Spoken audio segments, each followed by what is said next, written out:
Hi, good day everyone. I am Raysan Joseph D. Velasco, and this is my final course output in Strategic Management.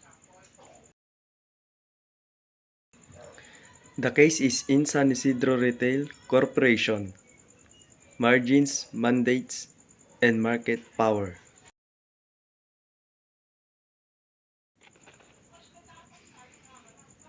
Company Overview.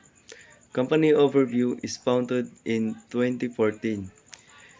Industry, Grocery Retail. Location, Central Luzon, Pampanga, Tarlac, Nueva Ecija. Branches, 18 stores. Employees, 1,200. Strategic Framework. Key characteristics. Lowest operational costs. Lower selling prices. High efficiency. Problem. To reduce labor costs.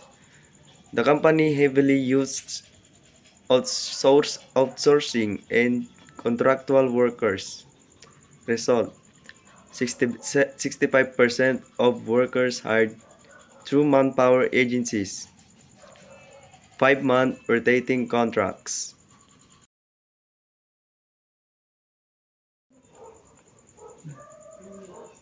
Business strategy.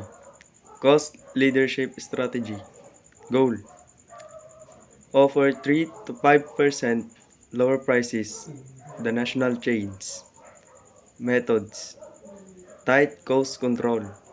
Local suppliers. Aggressive promotions. Reduce labor costs.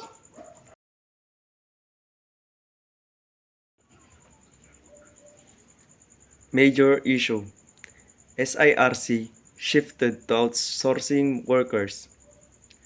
65% of employees from manpower agencies. 5-month contracts. Workers doing core store tasks. Problems. High turnover. Employee complaints. DOLE investigations.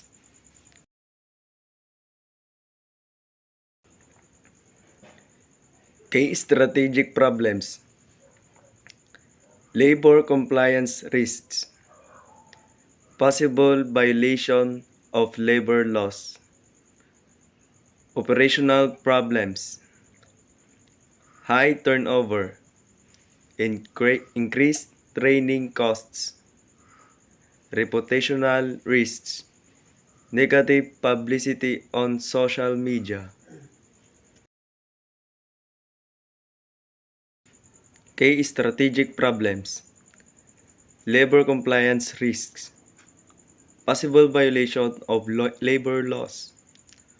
Operational problems. High turnover.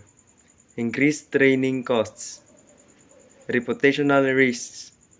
Negative publicity on social media.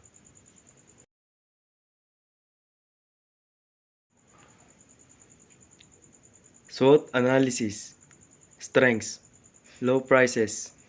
Strong regional presence. Weaknesses. High reliance on contractual workers. Weak compliance system. Opportunities. Ethical branding.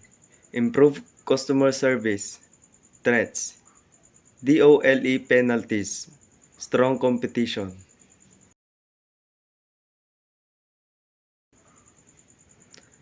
Strategic options. Option 1. Continue outsourcing.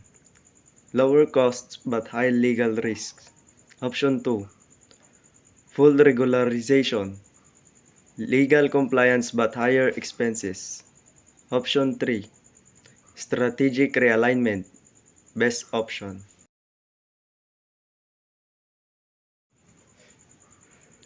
Strategic direction.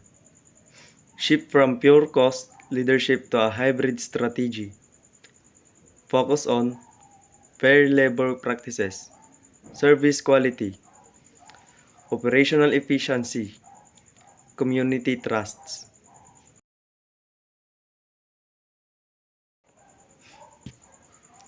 Recommended strategies. 1. Pace regularization. 2. Separate core and seasonal workers. 3. Improve HR and compliance monitoring. 4. Employee training programs. 5. Strengthen company reputation.